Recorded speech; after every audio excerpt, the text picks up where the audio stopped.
Hello and welcome back to Fist Entertainment. This time for my review of 1989's Star Trek V, The Final Frontier. This one is actually my fourth favorite Star Trek movie. Yep, my fourth favorite Star Trek movie. I know that this, unlike Star Trek IV, The Voyage Home, has been held as the worst Star Trek movie of all time, while Star Trek IV has been held as one of the best Star Trek movies of all time. I don't know what it is about Star Trek V, The Final Frontier, but I just like the story of it. I like the fact that it really feels the most like a old Star Trek original series episode, much like Star Trek III did. But what makes this one kind of cool with me is the fact that it has almost like, in a way, a gothic supernatural horror element to it. Now, bear with me, I'll actually explain it. If you actually read the Bible or so on, and you actually take a look at things, you simply will definitely notice that in a lot of ways, they don't actually encounter God. They actually encounter Satan, if you really think about it. Or an Antichrist or something of that type of caliber. And what really works with that is it really opens up a lot of questions about Star Trek V, of what genre actually kind of goes in. But that right there is something that's never really been confirmed. That's all speculation on my end.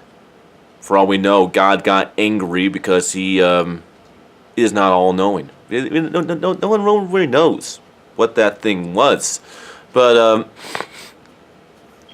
the story is where I really like it. I really love the story for Star Trek V: The Final Frontier, because it just has a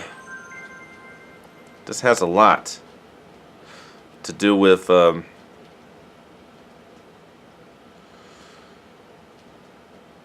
has a lot to do with simply the whole element of many different things that I think really worked well. You have, of course, the whole brother relationship between Spock and Sybok. You have Kirk explaining that we don't have families, that when I die, I'll die alone. And then throughout the movie, Kirk, Spock, and McCoy kind of realize that they kind of are a family. And there's a lot of really cool, joyful emotion when it comes to that, which I really enjoyed. There's also the very interesting element of what would you do if there was somebody who could actually absorb your guilt, your shame. And what would you do if someone could do that? Would you actually lay the red carpet down for them like everybody does in this movie? Or would you not? It's actually a very, very interesting concept there. And then, of course, you have the Klingons with the rogue Klingon bird of prey who definitely just wants to capitalize on killing Kirk for really no reason. All the way to our first time of actually seeing humans and Klingons getting along. First time is actually in this movie. We see them drinking whiskey and a lot of stuff that are in the movie. So yeah, lots of good things in this movie that I think really I liked about it. And not to mention, you have Spock showing more human traits in this movie. He shows a lot of human traits in this movie. He also shows even more human traits. He's almost completely human in Star Trek VI: Undiscovered Country. That's one thing people don't really recognize about Star Trek VI: Undiscovered Country is the fact that Spock is the most human in that movie than any one of them. He's always telling this fellow Vulcan about how logic is the beginning, not the end of common sense and stuff like that. But I think Star Trek V is the first time we really see Spock kind of being more human. Well, let's go into the premise of the movie. Taking place, I say, a few months after Star Trek IV, Star Trek IV, Voyage Home. The NCC 1701 Alpha, which is what they actually call it, although we just call it A, the new USS Enterprise. We find out that it actually has a lot of flaws. It was manufactured all cheaply, and Scotty is underway trying to repair the ship. While this is going on Earth, the crew of the Enterprise is enjoying much needed shore leave. And of course, Kirk is being ambitious, climbing a mountain without mountain climbing gear. Spock's giving him, this is not really logical, you're doing this, but and McCoy's all losing his cool, watching it from below. And then, of course, one thing leads to another. Kirk falls off because he gets distracted. Spock saves his ass by flying down in this rocket shoe thing, contraction he has. Saves him before he hits the ground. Then it kind of goes to our first thing about the whole sort of family thing. Bones like, you really pissed me off, Jim.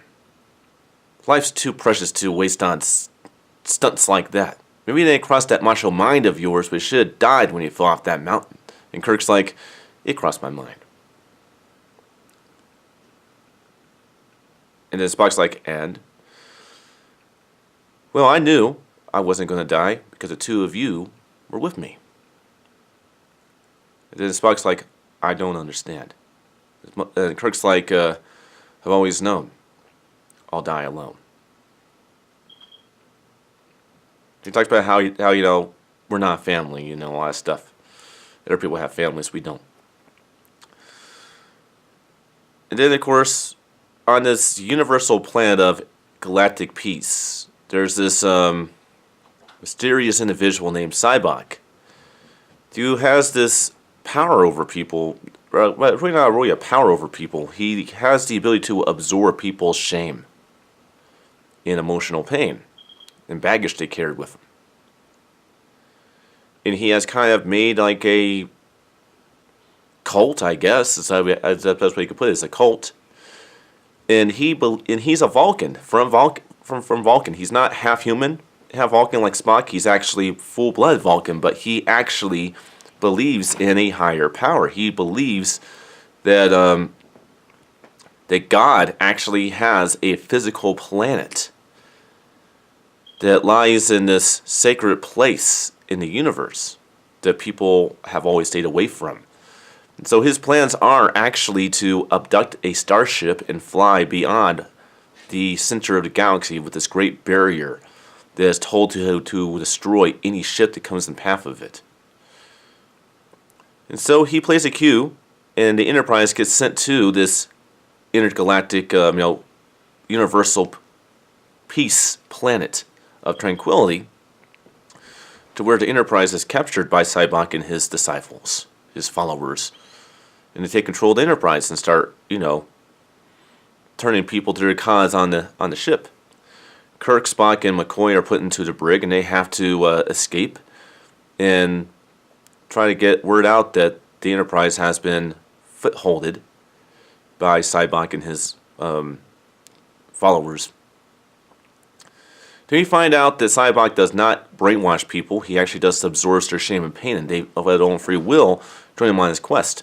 And he tells them what the quest is. I'm on a quest to seek an audience with God Almighty.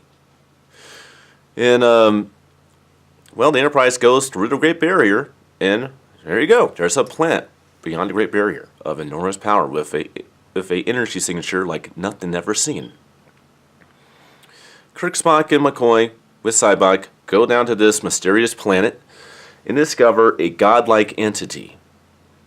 Now, was this entity God? We'll never know, but I would say more likely the deceiver of man. More likely a demonic godlike entity, like the devil or Satan or Antichrist or something like that. The reason why is because it appears to be God, but and this right here is where the conflict kind of comes with confrontation with this godlike entity. If it was God, it would know who Kirk is. It would know who Spock is. It would know who everybody is because supposedly God created all of us, right? And when Kirk questions God, he gets hurt by God. When Spock does, same thing. And then we find out that there's two theories about what this entity is. Either this entity was literally formed off of the arrogance and passion of Sybok, and that he actually created it himself. That's one theory, but that one's very out there and it can't be rationalized. Another one, which is even more interesting, is that it's the deceiver of man, is the beast, and that the beast actually was imprisoned in a place that is in a forbidden part of the universe that no one goes to. That he's been imprisoned there for all of eternity, and that he called out to Sybok, and Sybok misunderstood and thought that that was God, and went and fell into the trap and went over there and took Enterprise with him. Like I said, we'll never know. It's really left up to the viewers' opinion and their own imagination as to what that is. Spock forces the Klingons to help him and saves Kirk from the entity after Spock and McCoy are being back up to the ship. Then we get our first glimpse of peace between humans and Klingons at the end of this movie. Audio and video quality. The video quality, this looks like a movie that was made yesterday. It kind of follows in the thing of Star Trek 1, 3, 4. It really looks more like that. It looks like it was made to look like a film that was made today. There's something I liked about the video quality. The audio quality. This one has a massive amount of audio quality. Like I said, towards the end we get to where we're confronted with the godlike entity. It almost has like horror gothic themed effects flying around the room. Voices in the background, scary effects of sound, especially after the entity gets mad at the crew of the our heroes and starts chasing them and stuff. It gets kind of spooky towards the end. It's just something I also liked about the sound of this movie and the movie itself. The fact that it's like has many different themes to it.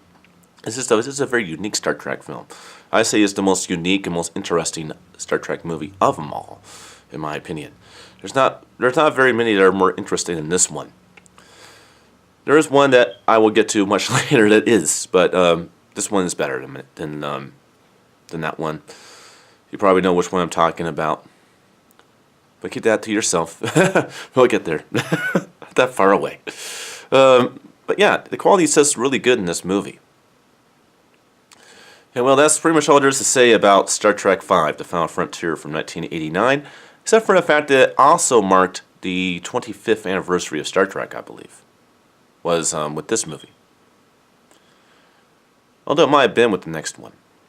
But we'll get the next one right after this.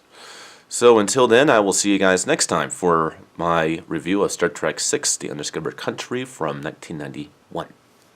Until then.